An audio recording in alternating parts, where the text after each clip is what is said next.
12 hours. For 12 hours, the sun has been a hammer, beating down on a back that hasn't stood straight since dawn.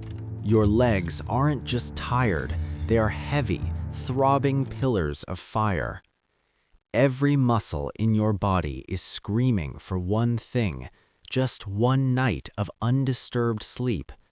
But in the Virginia Delta, sleep is a luxury the inventory isn't allowed to have. You weren't prepared for this. You remember what a proper meal felt like, but now your stomach is a hollow ache that never goes away. As the minutes pass, your dreams, the faces of your family, the smell of home start to get blurry. They are being washed away by the sweat stinging your eyes. Every day on this plantation is a massacre of the soul. You cannot look up. If you lift your head to meet the eyes of the man you're forced to call sir, you're asking for the lash. You work 12 hours without a single break, and at the end of it, there is no money. There is only the dirt floor of a shack, and the knowledge that you have to do it again tomorrow. And the cost of failure. You've seen it. You've stood in the rows and watched men you called brothers, get shot where they stood because their bodies finally gave out. In this place, you aren't a human being. You are a tool. And when a tool breaks, it's discarded. But Henry was different. Henry remembered a time before the bolts. Before the Delta, there was a different sun. Henry wasn't born into these rows of cotton. He lived in a place where the dirt under his fingernails came from planting his own food for his own children. He knew what it was to be free, to walk without looking at his feet, to speak without asking permission.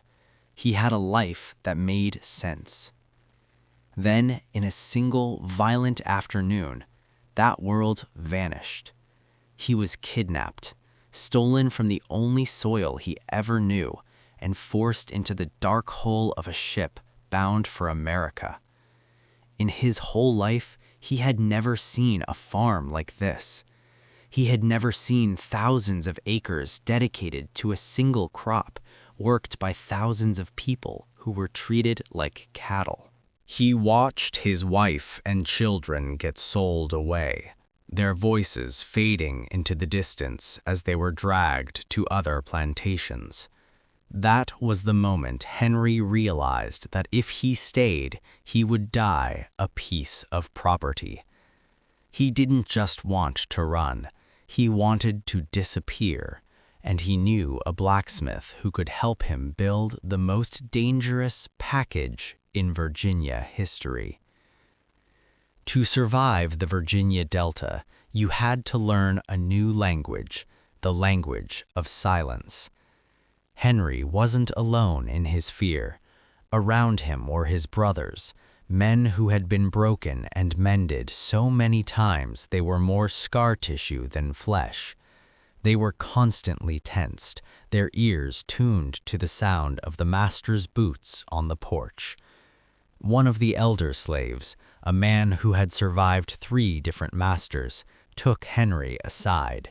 "Don't look at the sun," he whispered, "and never ever look at him. If you want to keep your life, you make yourself invisible.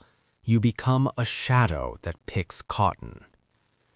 He taught Henry the rules of the row, how to limp without slowing down, how to hide a cough, and how to anticipate the master's rage before it exploded. Because the master wasn't just a man, he was a god of a very small, very dark world. The environment was one of constant suffocating irony. The master spoke of honor and gentility while presiding over a daily massacre of human dignity. But the most terrifying thing about him wasn't his whip, it was his secrets. There was a woman on the plantation, a healer whose name has been scrubbed from the official archives. The master had an affair with her, though in a world of bolts and chains there is no such thing as consent. For a time she was given lighter work, and the other slaves whispered that she might be the one to finally soften the master's heart. But secrets have a way of reaching the grand house. When the master's wife discovered the truth, the gentleman vanished.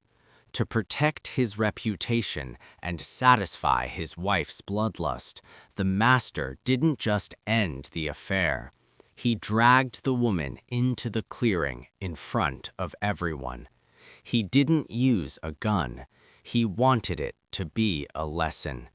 He killed her in front of the very man who loved her, proving that to him she was less than the dirt under his fingernails. As her life faded into the Virginia soil, Henry realized the most dangerous thing you could be on this plantation was something the master valued. That was the day Henry stopped planning an escape and started planning a disappearance.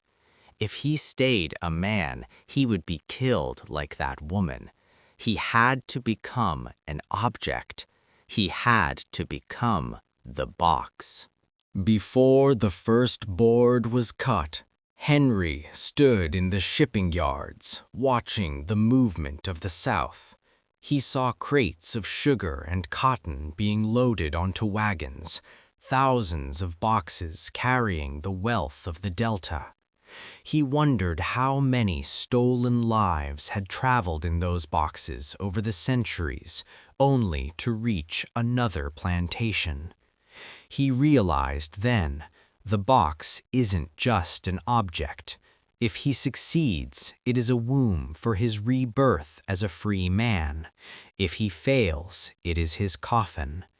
Every inch had to be a perfect lie. If the wood was off by even a fraction, the lie would collapse and he would die inside. In the dark of the barn, Henry had to do something he had never done before. He had to measure his own body. For his entire life, his height and weight were figures on a ledger owned by someone else. Now he was taking his own dimensions. He had to choose between two agonies. If he made the box large enough to be comfortable, it would look suspicious on a shipping dock. If he made it small, his legs would go numb, his blood would stop flowing, and he might never walk again. He curled into the dirt, testing how tightly a human soul could fold. He held his breath, counting the seconds, trying to understand how much air a dying man truly needs. The first time the lid was lowered over him, panic hit like a physical blow. The darkness didn't just surround him, it swallowed him. Inside, the sound of his own breathing was deafening. Every creak of the wood sounded like a gunshot. Memories of the plantation, the screams, the heat, the 12-hour shifts flashed before his eyes. He nearly screamed, his hand flying to his mouth to bite down on his own knuckles to stay silent. He waited. He listened. The box didn't break. Neither did he. Practical problems haunted him. How do you provide air without a visible hole? He studied ants crawling through cracks and looked at how crates were stacked on wagons. He placed 3 tiny holes where his face would be, hidden by the rough texture of the wood. He had to trust that the strangers handling his coffin wouldn't notice a man's breath coming from a box of dry goods. He began to talk to the box. In the lonely hours of the night, he apologized to the wood for the burden it had to carry. He thanked it for being his only friend. He wondered, what if I succeed and leave the others in the dark? What if freedom is just a different kind of cage? The box became a living thing, a partner in his conspiracy. Then came the moment he almost burned it all. A patrol passed near the barn, their lanterns swinging, their voices loud with the authority of the law. Henry sat inside the box, frozen, realizing his choice was now between the box or the lash. He heard a cry from the quarters, another soul being punished. That sound was the final bolt in his mind. He realized the box is small, but slavery is smaller. The box has an end, the plantation does not. The night before the journey, he performed a silent ceremony. He washed himself as if preparing for a wedding or a funeral. He touched the dirt of the Virginia Delta one last time, saying goodbye to the ground that had taken so much from him. He climbed in. He felt the blacksmith slide the iron bolts into place. One last turn of the wrench. The light vanished. The silence began. The first 60 minutes were a lie. As the blacksmith drove the final bolts home, each metallic strike echoed through Henry's body like a closing argument. But inside the box, there was no panic yet, only stillness. The wood smelled of fresh pine, sap, and labor. It was the smell of something newly made, clean, almost hopeful.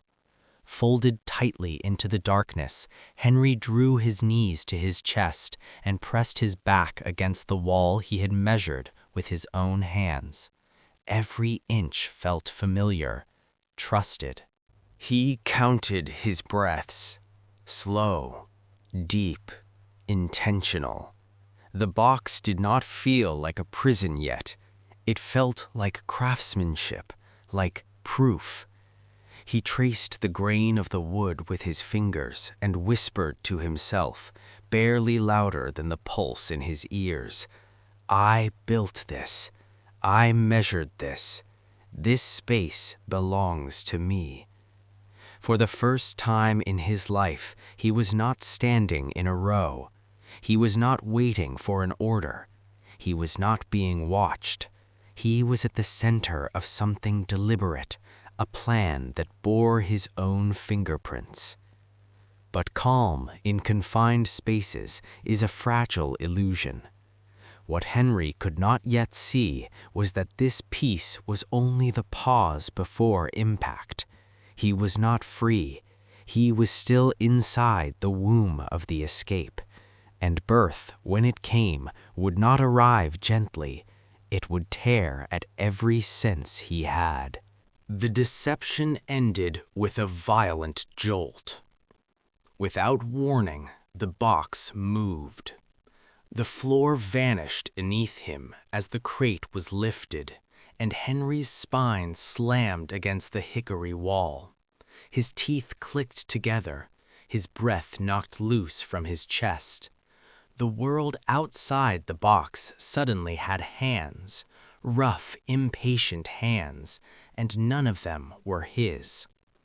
He was tossed onto a wagon like a sack of grain. His neck twisted at an angle no human body is meant to hold. Blood rushed to his head as the crate tilted and stayed there. The geometry he trusted betrayed him in motion. What had fit perfectly in stillness became a machine of pain. Through the wood he heard muffled voices, laughter, casual conversation, the sound of men moving goods, unaware they were handling a living soul folded into darkness. In that moment, something inside him cracked, not wood, not nails, but control. He was no longer a man executing a plan. He was cargo, bolted into a destiny he could no longer steer. The crate creaked, the nails groaned, and the journey into the dark began in earnest. By hour 3, the heat began to rise. The air changed first. It grew warmer, thicker, heavy with his own breath. Each exhale stayed with him, refusing to leave. The box no longer contained oxygen, it contained consequence. Henry began to calculate survival. If he breathed too fast, the air would turn against him. If he panicked, he would waste the only thing keeping him alive. He pressed his mouth to the tiny air holes he had drilled back in the forge. They were imperfect, small, but they were his only connection to the living world. He drank the dusty outside air like it was precious metal, drawing it in carefully, reverently. Breath became discipline. Discipline became life. Freedom now depended on a few inches of space, a handful of holes, and the control of a man whose lungs were already beginning to burn. Pain is not instant. It is a progression. It began quietly. A numbness in his feet, a distant tingling. Then the sensation sharpened, blooming into pins and needles that exploded into white-hot fire. Folded into a 3-foot space, his blood struggled to move, muscles starved. Cramps seized his calves without warning, locking them into rigid knots of agony. His jaw clenched so tightly his teeth began to ache. Sweat poured from his forehead, soaking into his clothes, darkening the wood beneath him. The heat pressed down, wet and suffocating. He began to shiver, not from cold, but from exhaustion trapped in warmth. And with terrifying clarity, he understood. Pain has no exit in a bolted box. Then the panic attack hit. It arrived like a betrayal from his own mind. His chest tightened, his breathing shortened. The walls felt closer, impossibly close.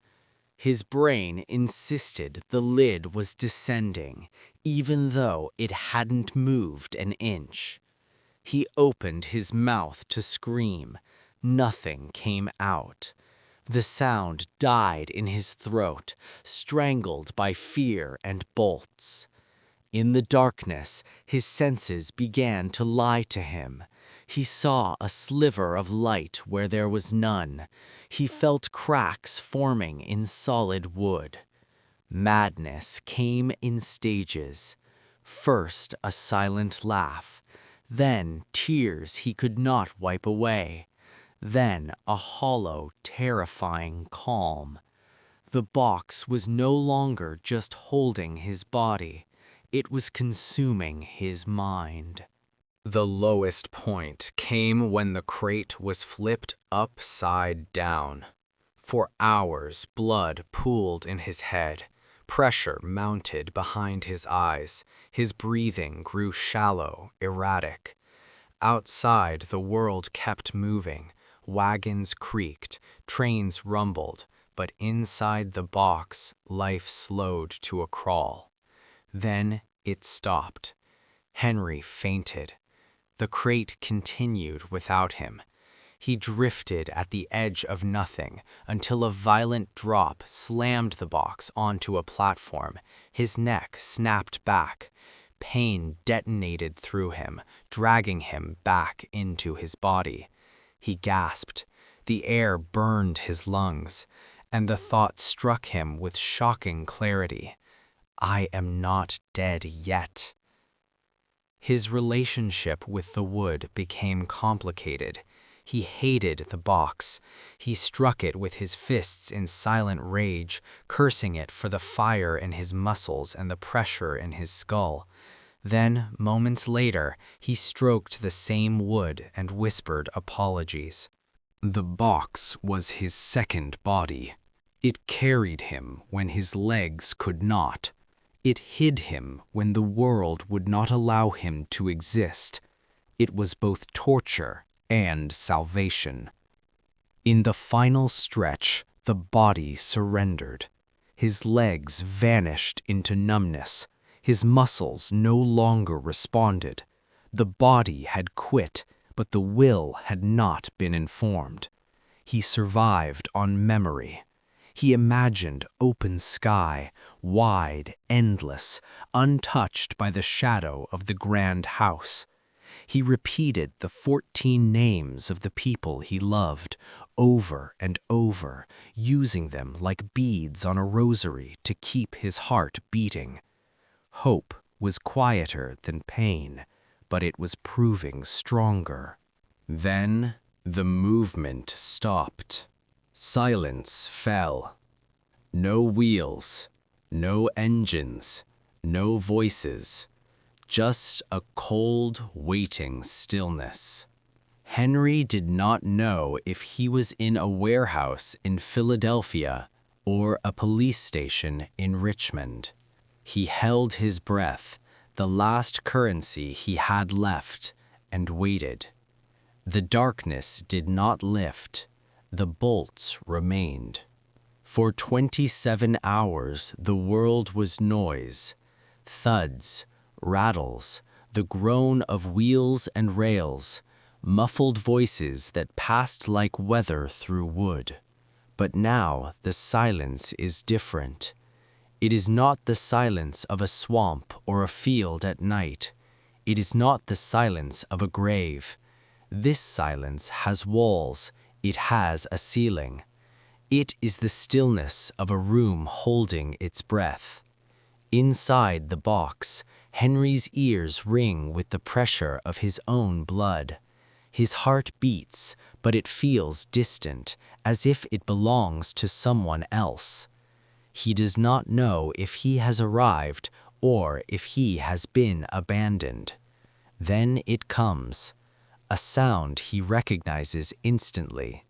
A metallic tap, rhythmic, deliberate, a finger against wood.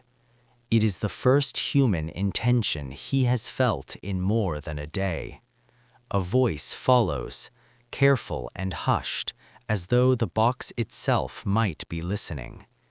Is all right? The question lands like judgment. It asks everything at once. Are you alive? Are you whole? Are you real? Henry wants to shout. He wants to weep, but his throat is a desert. His tongue feels swollen, useless, stuck to the roof of his mouth. He gathers the last of his strength, the final reserve he has been hoarding without knowing it. And he answers, barely louder than breath.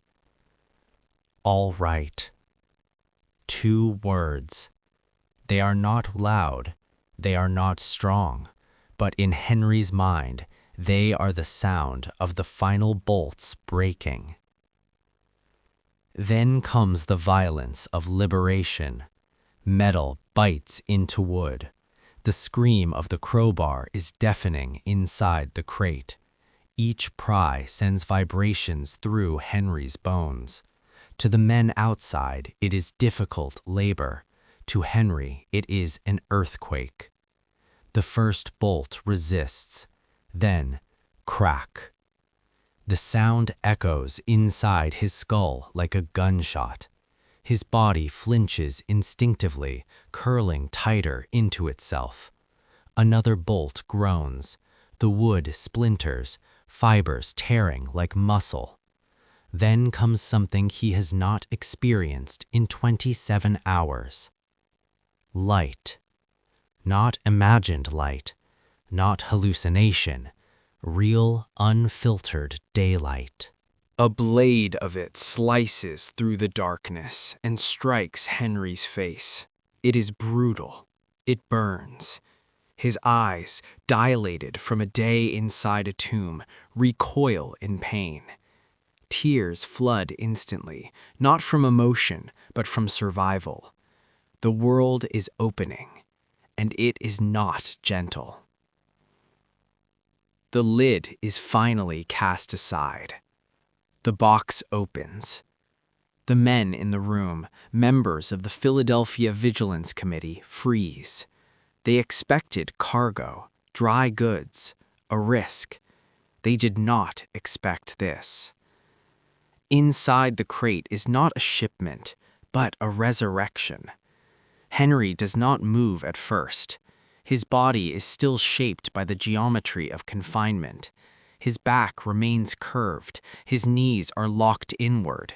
His legs are swollen, discolored, nearly recognizable. He is soaked in sweat, grime, and the residue of endurance. For a moment, no one speaks. Then, slowly, painfully, Henry begins to unfold. It happens inch by inch. Blood rushes back into his limbs like fire through dead branches. Every joint screams in protest. His hands tremble violently as he reaches out and grips the edge of the crate. The wood that once imprisoned him now becomes his support. He pulls. His body resists. He pulls again. This is not standing. It is learning to be human again. Finally, impossibly, he rises. 6 feet of man straightens in a room of free people. He sways. He steadies himself. He lifts his head and looks at the faces surrounding him. Faces marked with shock, awe, and something close to reverence. And then he speaks. Not with rage, not with tears, with dignity. How do you do, gentlemen? The air has changed. The room smells nothing like the box. No pine, no sweat, no fear. It smells like ink and paper, like wool coats, like a city that does not know his name, but will. Someone reaches for water. Someone pulls out a chair. Henry waves them off. From his pocket he removes a small worn hymn book, the only possession that traveled with him through the dark. His hands shake as he opens it. His voice, when it comes, is cracked but steady. Before water, before rest, before explanation, he sings. I waited patiently for the Lord, and he inclined unto me and heard my cry.